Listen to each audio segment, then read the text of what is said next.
Tonight's Issues That Matter segment dovetails right out of Peter's report. It is about race relations, specifically how bad many people feel race relations are right now and what the presidential nominees say they intend to do about it. Here's senior correspondent Mike Tobin.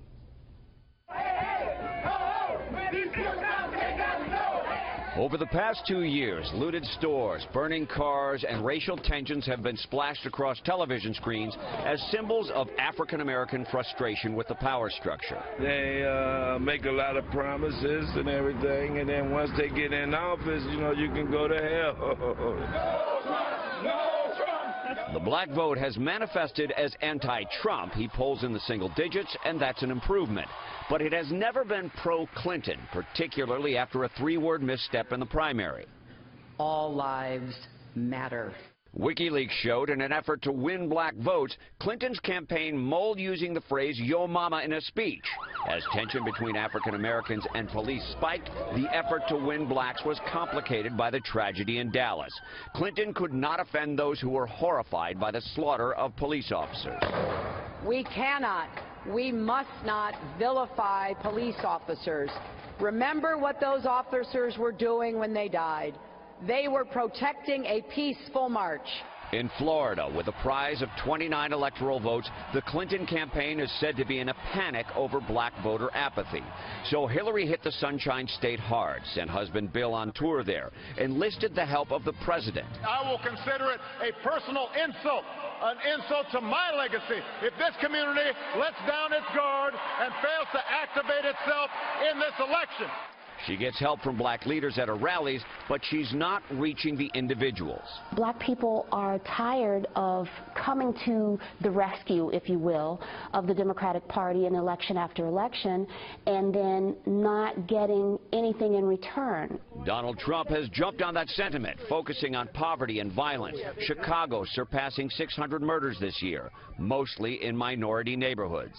Our inner cities, African Americans, Hispanics, are living in hell.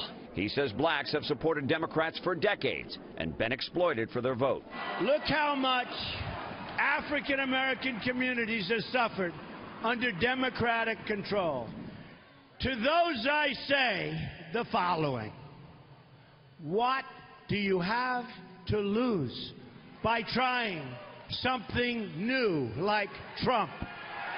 What do you have to lose? Over the past 10 or 20 years, we're seeing more of this or less of this? More of this.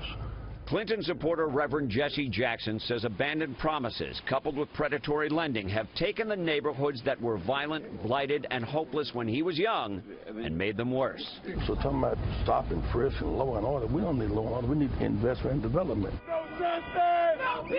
The young people out demonstrating no longer listen to the familiar black leaders. Lamont Record became a de facto leader of the Chicago protest when his stare-downs with police were captured on camera. As far as the older leaders, I think they dropped the ball on us. They really did.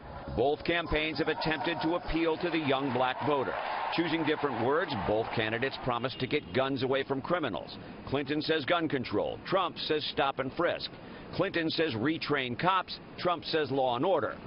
Young blacks say they want work. The top thing that will stop the killings in this city is jobs. Just give our young people jobs. Give our young people some type of opportunity where they can do something productive and get off the corner and get off the streets. Whatever the candidates are saying, the question is whether it will translate to votes. At the end of the day, they said we are the people and they depend on us to account for our votes, though. But at the end of the day, I think our votes don't even matter. Are you watching politics? No, not at all, sir. Do you care? Not really. You gonna vote? No. Why?